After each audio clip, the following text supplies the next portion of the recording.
Hello and welcome to the very first episode of Let's Talk Goals. It's a conversation about what you and I can do to help make Jamaica the place of choice to live, work, raise families and do business by achieving 17 big goals. And we're talking about the Sustainable Development Goals, or the SDGs. Now, countries around the world have agreed to work on the SDGs to make the world a better place by 2030. And the idea is to make sure that everyone everywhere can live a good life without harming the planet.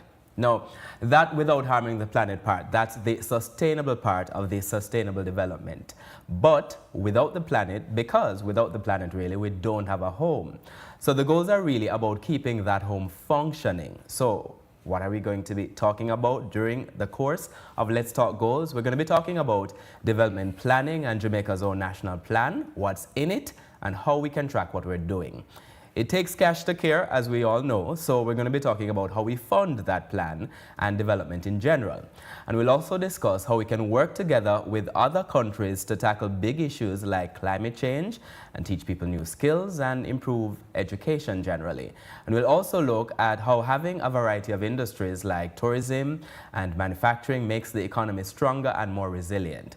It's all about creating a better future for everyone. And today we start by talking about planning for development. And I want to start by saying something I'm going to be saying throughout the series, that at the end of the day, a national plan is just that. It's a plan for every Jamaican national, as in every person.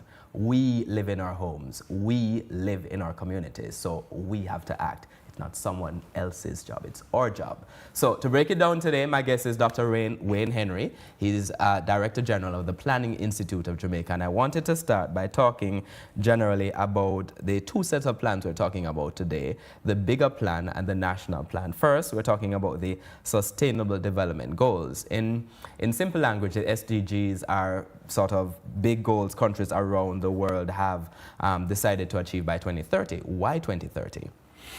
So thank you very much, Archie. Good to be here. They've set timelines globally for development. And so initially they had what we call the Millennium Development Goals, you remember? Yes. Where we had 2015 as a target. And it's good to have planning horizons that are long enough to achieve certain outcomes that may take some time in terms of implementation. If a country has in its energy mix in terms of generating energy and they want to move using mostly fossil fuels, which are bad for the planet, and they want to move to more renewables, it may take some time to build out the capacity. It may take some time to implement in terms of new industries and technologies to facilitate that. Because that would be like moving from like oil and gas to like solar and wind, etc. Correct. And also even the human capital development, the training to have persons who are equipped to facilitate and operate these industries may take time also. So in any development horizon, it's good to have a sustainable, we call it a sort of long-term planning horizon to move away from, in Jamaica's case, we had sort of the 5-year cycles, the 5-year development plan, and now we've implemented this now in the middle of the 21, coming up to the end of a 21-year development plan, Vision 2030 Jamaica. If people think about that in the scope of how you want to plan for your homes, that's also the same, because there are plans, there are things that you're going to want to do, and you can't get up today and decide you want to change your roof entirely and achieve it the next day necessarily. Excellent analogy. And the truth is, when you speak of sustainability, we can take decisions today that benefit us now, but then jeopardize our long-run future. So if we say, let's take the family on a huge vacation, and we do that and we enjoy ourselves this summer, and we say, well, the children have to go off to college in a little while, and we have no money for college, right? So we have to plan, take responsible decisions that anchor what we do today and still enhance the future good of our family, future good of our populations. And so that's when we think of sustainability in terms of taking actions today that benefit us also in the future and don't jeopardize. In terms of the overall, some of what those goals are, what are some of the goals? So some of the goals would be that everybody has access to good education and a good quality education. Mm-hmm. So while we have good educational institutions, how many persons have access to that? Are persons jeopardized because of where they were born or their income availability or the country they are in? Good quality education and access for all. We want to have persons having a clean, you spoke about the clean planet, access to clean air, clean water.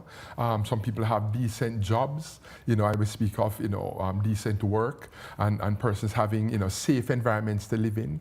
We're thinking of persons having access to those general ability to pursue their goals in a healthy environment, that children are able to realize their greatest potential. And so for the Sustainable Development Goals, we speak of the SDGs, we implement that in Jamaica through our National Development Plan, Vision 2030 Jamaica, the National Development Plan. And we have our plan over 98% aligned to the SDGs, which means if we focus on implementing the Vision 2030 goals and objectives, we would, in fact, to 98% be achieving the Sustainable Development Goals. Now, when you talk about these goals as well, just want to reinforce again that it's the same thing that you'll be doing in your household. A lot of these goals are goals that one would be making for one's family. Correct. And it's important to set the goals, Archie, because if you say another goal is that we have a healthy environment, people have access to health care, people have access to, you say, clean drinking water, and one person who may have more resources is prohibited from taking actions that jeopardize. So if I'm upstream and I'm running an industry, I don't put effluent and waste in the water, in the river, that downstream people are jeopardized in that way. So we want, it's supposed to be comprehensive, it's supposed to encompass everyone, that each person's actions and activities would generate the good outcomes for us all. And so it's good to coalesce, it's good to have everybody focusing on a set of goals. And some people say, well, what if we're not attaining the goals? It's important to have the goals in mind and to be moving towards attainment. And so the ability to measure where we are, to measure progress, to say, and to report to all of us as stakeholders. So PIOJ would now play that role of reporting to the country. And then as a country now, we are part of that global agenda, some 193 countries of the United Nations, where they report globally on where we are, where each country is, where the gaps are, how far we are behind. So that would essentially be sort of the core role of the PIOJ, helping us to put the plan together at the national level, but also to pay attention to it. So correct. So the PIOJ is synonymous with development planning, right? So we've been planning for Jamaica from before independence. PIOJ had its origins in the Central Planning Unit. What they call that, CPU, that sounds like, But that was from 1955, and the PIOJ, the Central Planning Unit at that time, was reporting to what they call the Office of the Premier, and that's pre-independence. And so from a development planning standpoint, we've been integral in all the plans. From our first National Development Plan in 1962 to 1967, a 5-year plan, and we had a series of plans emerging, culminating to now our Vision 2030 Jamaica National Development Plan, which is a 21-year plan. So we've moved from that sort of shorter-term planning cycles, that 5-year plans. They were very important, but moving now towards that almost global best practice of having longer planning horizons, just as we said, to implement and to have these goals that we are moving towards. And we would call in some cases for structural shifts in the country, in the economy. And so it's not just, while we drive that process, it's owned by all of us, right? As you can imagine. So it's going to call for this integrated whole of government approach. And then it's really whole of society.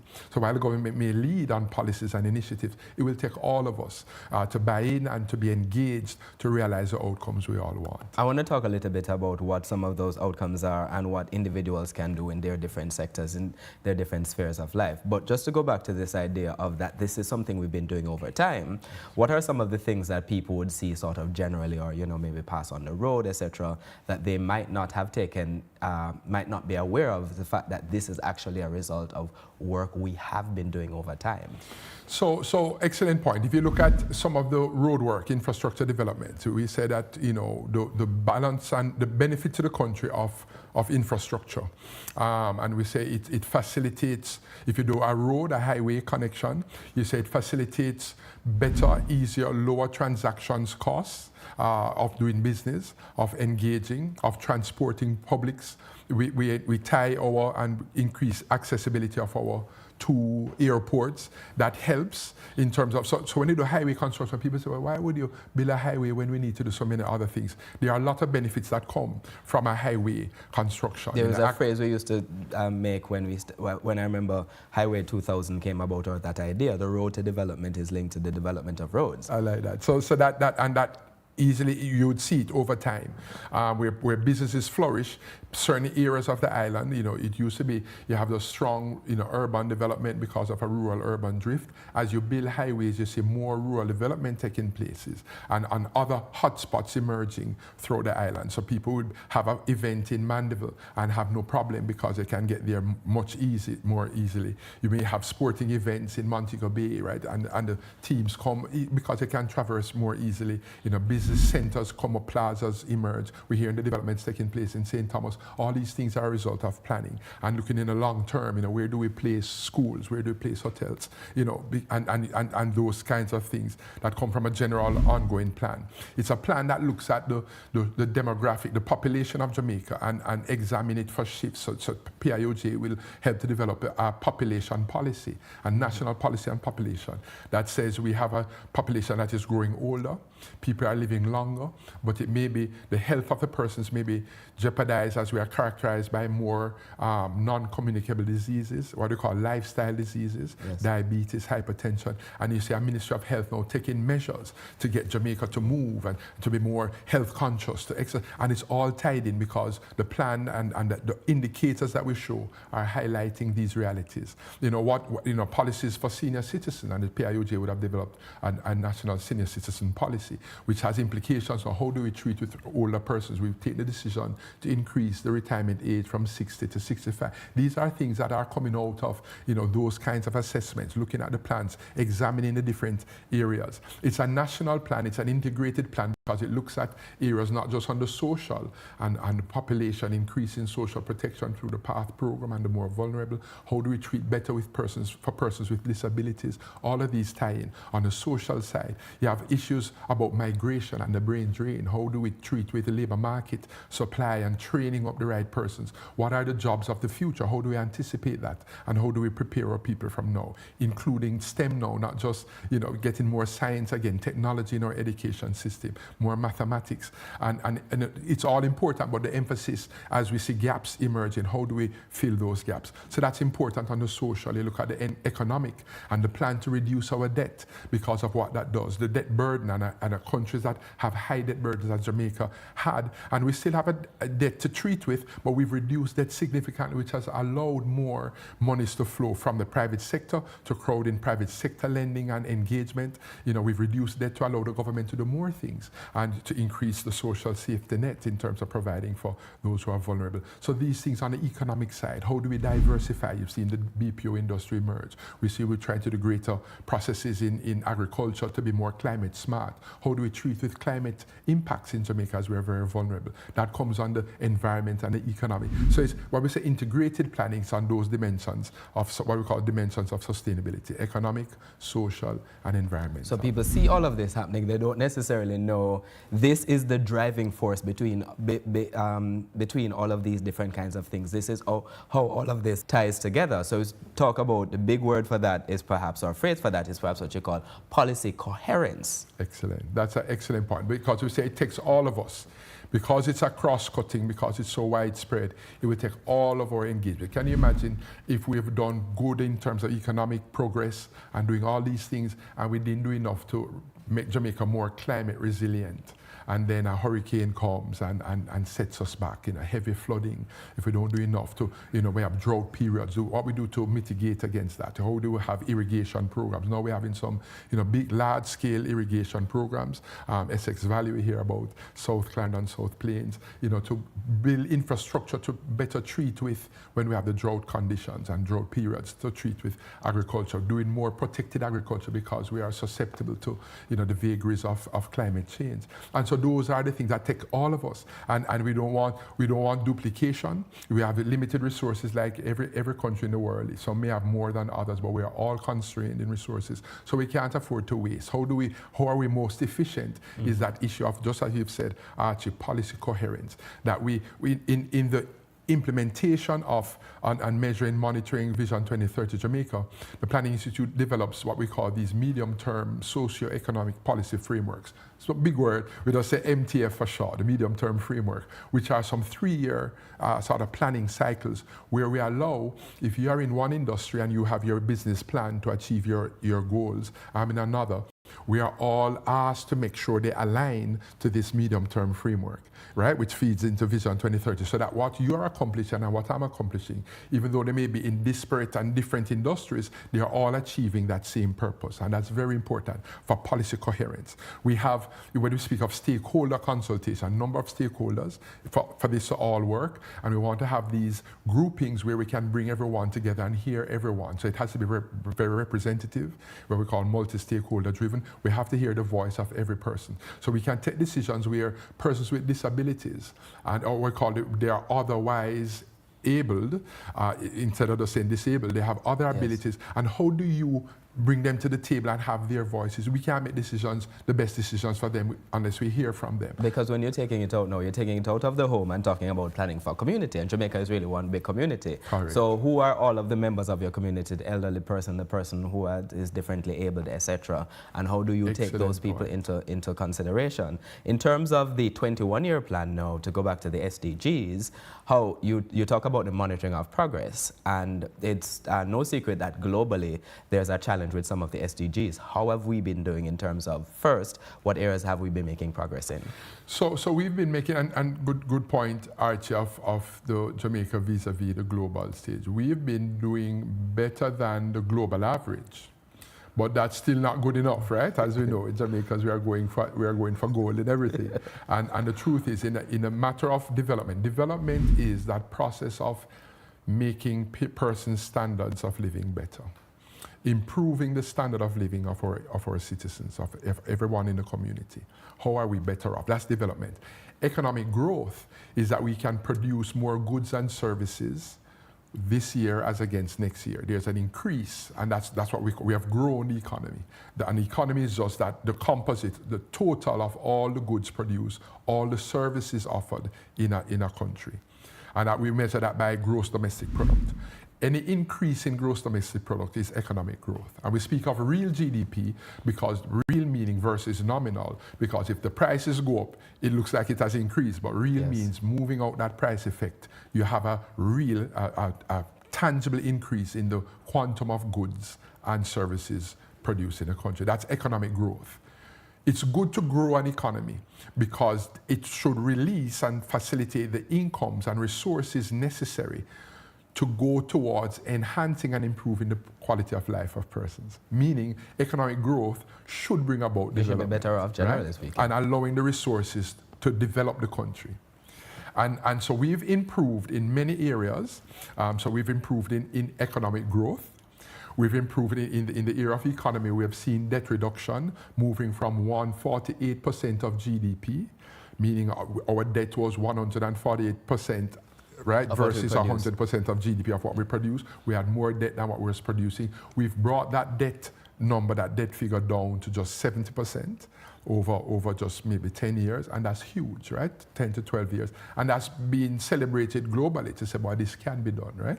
And so we've made strides there. We've seen improvements in infant mortality, where the death rate where children who are, the death rate of children as they were being born and in early ages, that has reduced. We've seen recently highlighted the transmission of HIV from mother to child. That's been eradicated in terms of eliminated.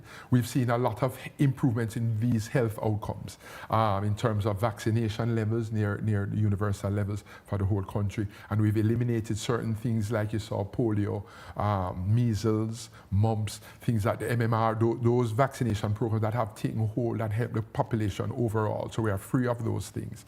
That's very huge. And in some countries, they are seeing reversals, where they are seeing issues of polio arising. Measles, in countries that you didn't expect. So we've made gains in those areas. In terms of our literacy rates, we've seen improvements. In terms of educational outcomes, certain improvements. So we've done well.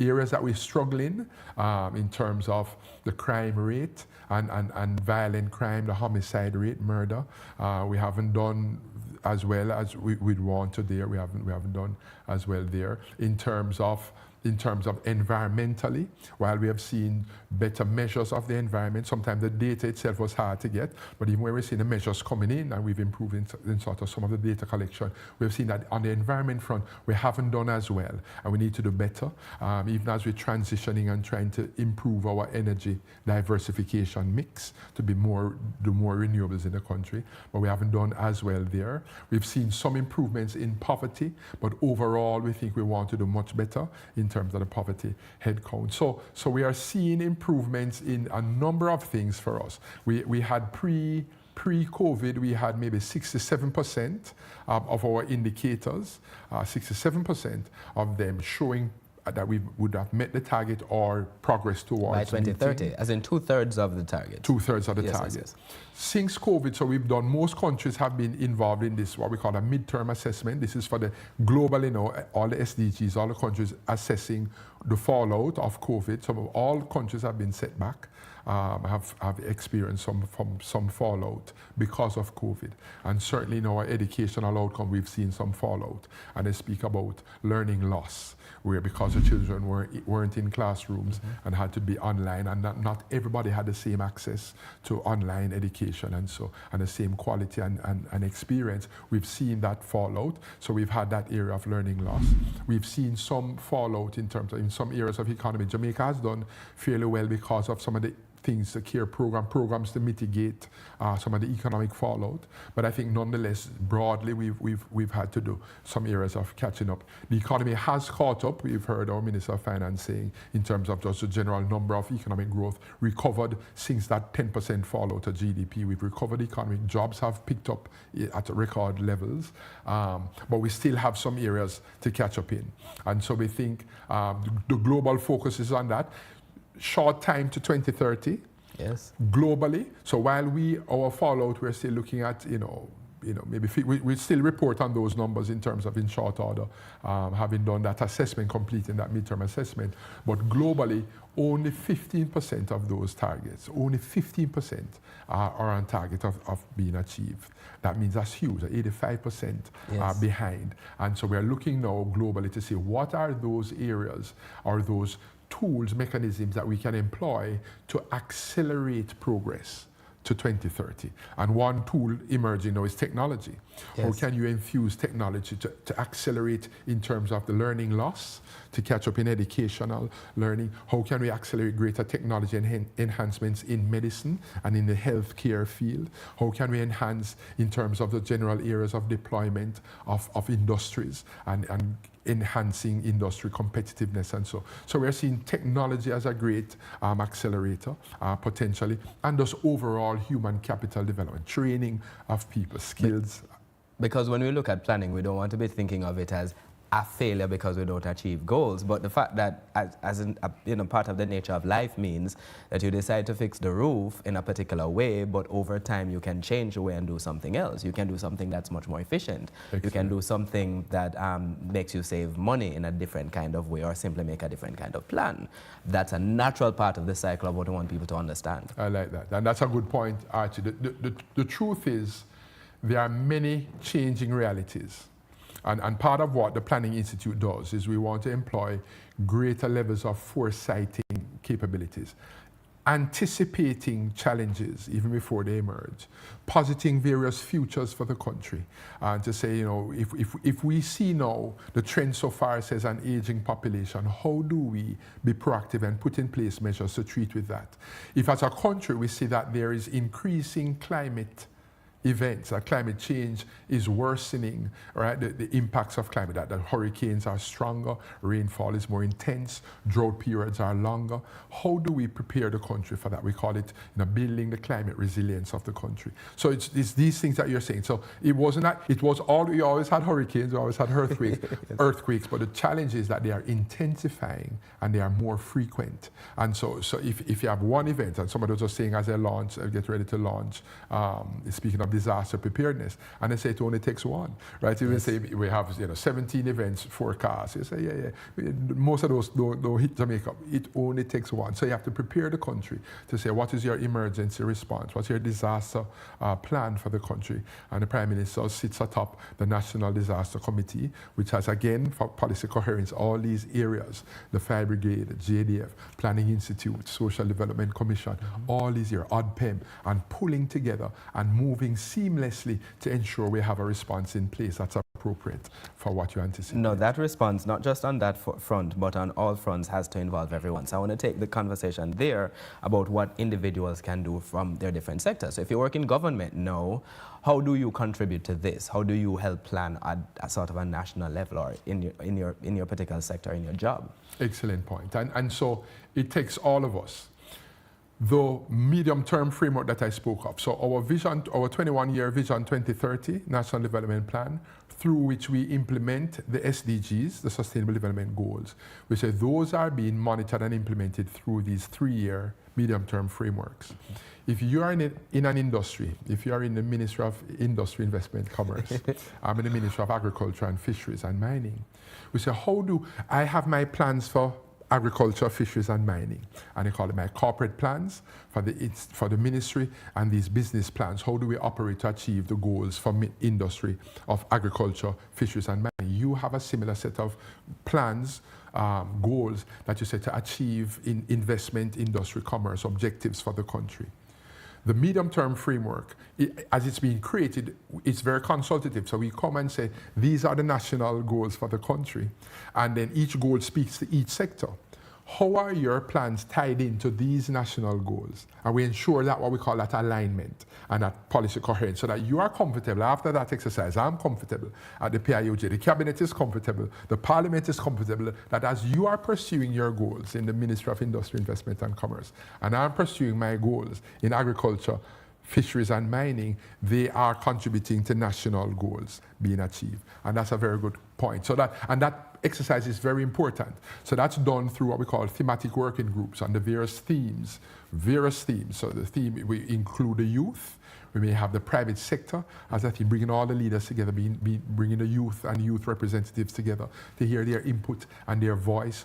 Persons with disabilities are brought together, persons who engage with the climate, in the climate space, all the climate practitioners and stakeholders, and NGOs in the community level are being brought together. And we have these engagements, and they are very important. Our international development partners who come, the World Bank, Caribbean Development Bank, Inter-American Development Bank, the EU, different ones who come, the bilateral persons who want to lend to the country are engaged. Sometimes it's grants, not lending, but just grant assistance. So you want people to show up, get very engaged in these conversations. Also look for the opportunities for partnerships. In your house, you want to know what your mother is doing, what your father is doing, so that you can say, okay, I can contribute to this plan in this particular kind of way. Excellent. I like your analogy, though. And we want to ensure that if we have a certain household budget, mommy is focusing on one thing, and daddy is not focusing on the same thing. On the vacation. And leaving out something else that's important. But they want to know that mommy is focusing on something for the family, daddy is focusing on something else.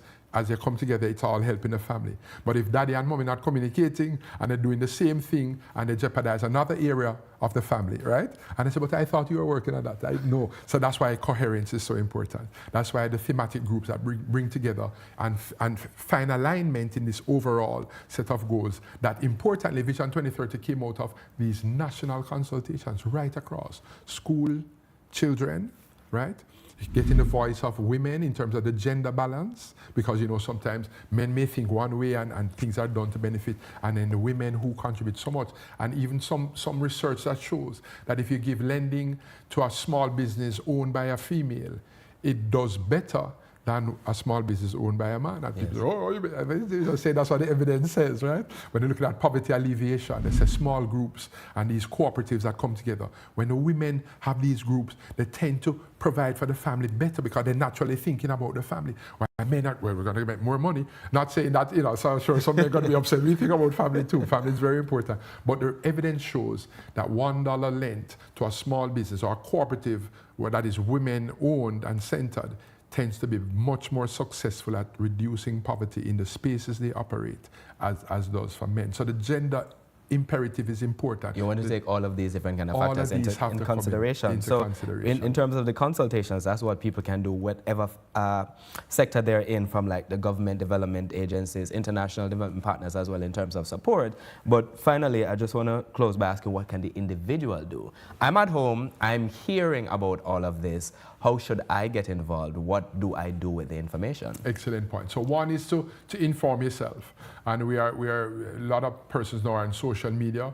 People, so if you're not driven to investigate, because sometimes you have to go on a website. So the information is all there. We're trying to make it more accessible. So one is that you inform yourself to say what is important. If somebody draws a connection that when I throw my garbage out the window when I'm driving, it's not just why it don't look good. It says it does impact the environment.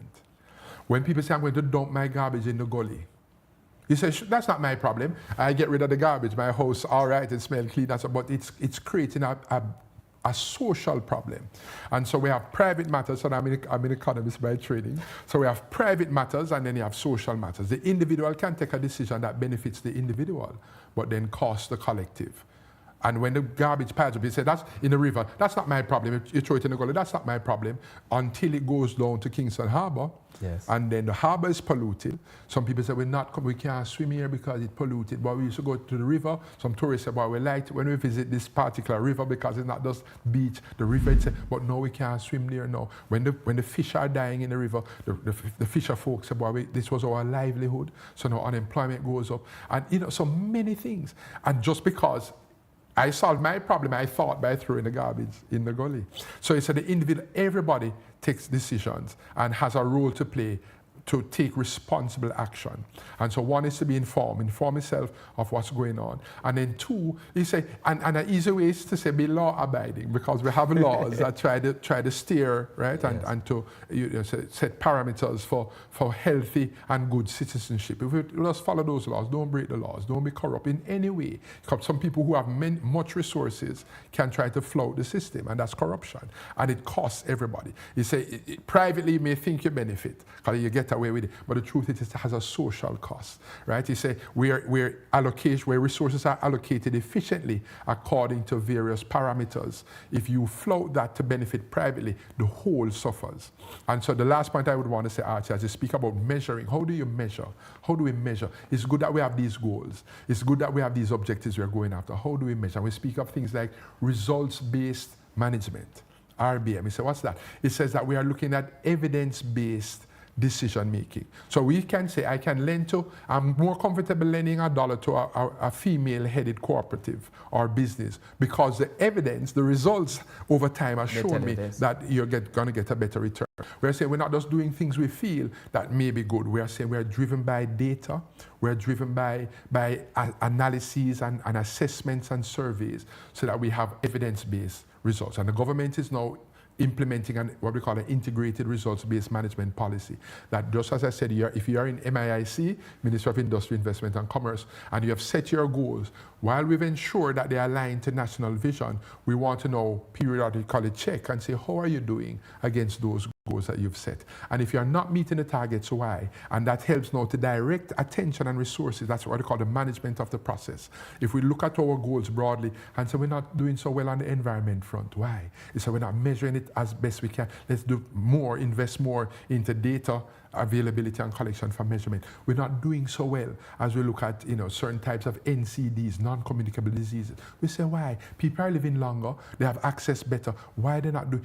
Well, we're not exercising, so as much money as you have, if you don't take care of your body. So we begin to see these gaps emerging, and we can now draw attention to try to close those gaps to realize better development outcomes. And so that's also why make the connection to what we can do as individuals. And what's a national goal, excuse me, Correct. what it means for my community, and what it means for the kind of action that I, as an individual, should be taking as well. Thank you very much, Director General of the Planning Institute of Jamaica, Dr. Wayne Henry, for setting the stage for the first episode of this series, Let's Talk Goals, all about what we can do in our homes, in our communities, and nationally as well, just to move Jamaica forward. I am Archibald Gordon. Thanks for joining us, and see you next time.